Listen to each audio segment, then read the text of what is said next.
Welcome back into another episode of Spaceman 2.0 Phoenix Truth Rising Show. Here to help you grow in the knowledge and wisdom of truth, and the truth will set you free with the best history lessons and spiritual insights on the planet. Exposure of the Illuminati's plan of world conquest and control is the death knell to the New World Order. The Phoenix Journals are here on the planet to reveal the truth by investigative journalists from around the world, all in one spot, to confirm the truth that the New World Order is real, and they want to make this their slave planet, slave imprisoned, and it's right now becoming a cyber prison.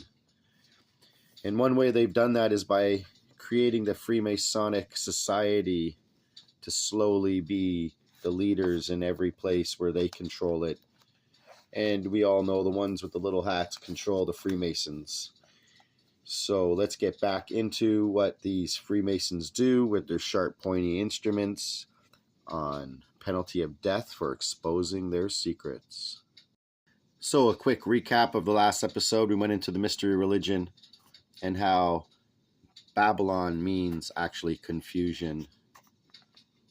And we went into the last paragraph. It says, each member swears an oath to conceal the signs and secret passwords of this cult religion. So when you see members of nations shake hands, the leaders of these nations shake hands, you see they shake hands in a particular way, which means they're both members of the same organization. And then they know how to talk to each other with symbols and without speech. So we went over the one initiation where they're wearing a two-piece garment exposing the left side of their body. They were hoodwinked, which is where the word hoodwink comes from, the Freemasons. And they had a sharp instrument piercing their naked left breast for the entered apprentice. And we're just going to continue on with what was said. Remember, there's a cable tow around the initiate's neck. So the senior deacon, his speech, it goes, you are received into this lodge of entered apprentices upon the point of a sharp instrument piercing your naked left breast, which is to teach you, as this is an instrument of torture to the flesh. So the remembrance of it be to your mind and conscience, should you ever presume to reveal any of the secrets of Freemasonry unlawfully. The sharp instrument is actually a large compass with the two sharp points brought together as one, wherein it is jabbed into the bare breast. Following this, he is taken to the middle of the room for prayer. Made to kneel, the worshipful master prays a formal, generalized prayer, never mentioning the name of Jesus, and ending with, so mote it be. HATONN. Ever hear any of your so-called extraterrestrial 64,000-year-old entities say such a phrase? I thought so. More clues, perhaps? I thought so. I think he's talking about Ramtha there. Ramtha, I think, is a 64,000-year-old. Following this prayer, the senior deacon instructs him to be led to the worshipful master in the east. Then he is instructed, you will face the east. Take one step with your left foot and bring the heel of your right foot to the hollow instep of your left foot, feet forming the angle of the oblong square. Once this position has taken place, the senior deacon shouts, stand erect. Instructions are then given. Then the candidate is placed into a kneeling position before the altar in due form. This to kneel on the naked left knee, right leg extended to form the Tau cross, the last letter in the Hebrew alphabet, angle of a square. Left hand under the Bible on the altar, on top of which are the square and compass. His right hand resting thereon and his body erect. He is now ready to take his oath. Does this not sound like a lot of fun? The fun has just begun. Now, portions of the oath which all members swear. I guess their name, do hereby swear and hereon most solemnly and sincerely promise and swear that I will always hail, ever conceal, and never reveal any of the arts, parts, or points of the secret arts and mysteries of ancient Freemasonry, which I have received, am about to receive, or may hereafter be instructed in. Oath of obligation, entered apprentice, first degree, and included in all subsequent degrees. Always on penalty of mayhem and violent death. Now we're going to get into the first and second and third degree fellowcraft the oath of the first degree, the fellowcraft second degree, and the master mason third degree. Blood oaths and Masonic doctrine. Blood oaths on penalty of mayhem and violent death are administered at the end of initiation into all Masonic degrees, binding the initiate to protect the secrets of the degrees. These oaths and obligations are considered unbreakable and are collectively the thing that makes a man a Mason. In this way, these oaths are the cornerstone of Masonry. HATONN. Now, Chelas, when you go forth and ask a Mason if these statements are correct, and he says, of course not, and no, that is stupid, remember, he must absolutely lie about it. It is part of his obligation. But in his heart and soul, answerable unto God, he will know the truth of it. But in his heart and soul, answerable unto God, he will know the truth of it. Remember, what's the oath of the policeman first take?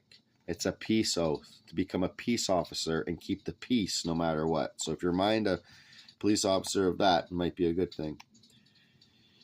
All respect goes out to those guys. Number 1, question. What makes you a Mason? Answer. My obligation. Question and answer from the entered apprentice, first degree. 2.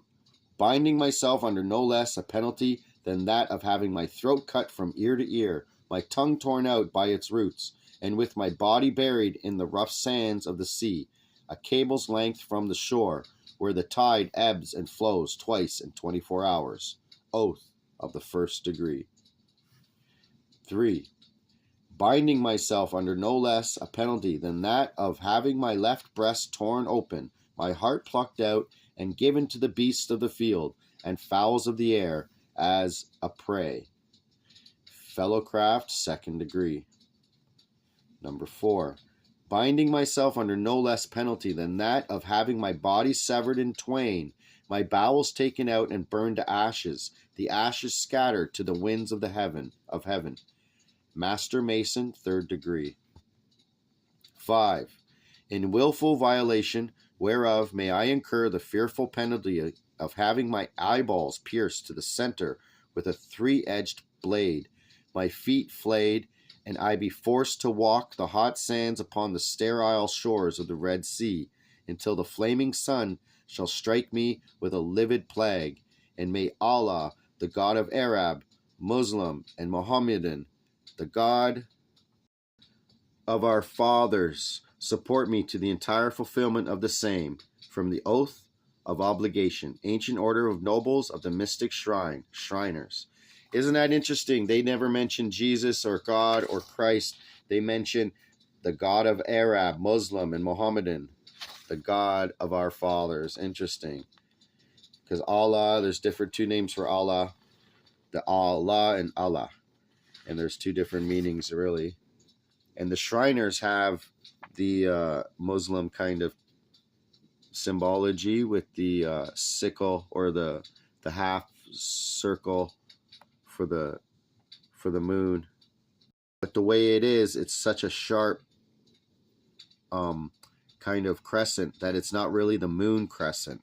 And I'm going to get into that another day of what the Shriners actually really represents, because they actually are telling you the secret of where you are on the planet of Earth and how the Earth goes through a 26,000 year cycle, and these cycles are like a small circle that goes around a bigger circle, to put it bluntly right now.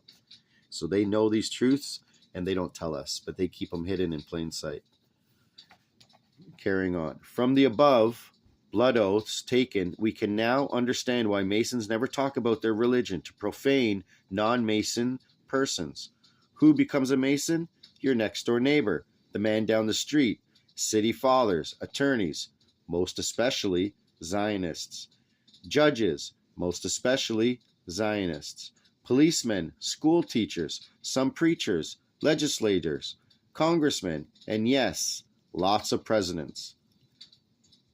The most common known Masons are the 32nd degree. These men, women are not allowed to join, are usually your average Joe six-pack and local businessmen, city councilmen, lower court judges, mayors, etc. The men who are allowed to receive the 33rd degree are federal judges, politicians, governors, and congressmen, and presidents. The lower degree Masons 32nd are the do-gooders for the community, What happens at the 33rd degree level can only be imagined. To receive the 33rd degree, the Mason must go to Washington, D.C. to be honored, since most, if not all, judges and prosecutors are Masons. We can now understand why brother Masons are seldom, if ever, convicted of a crime.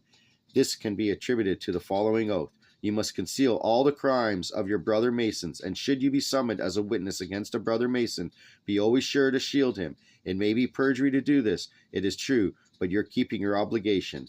Ronayne, Handbook of Masonry, page 183. There are many secret words and handshakes used by the Masons. This is for identification purposes. Let's now take certain Masonic names and match them with the number chart. Freemasonry, 258 equals 15 equals 6. Masonic Temple equals 870 equals 15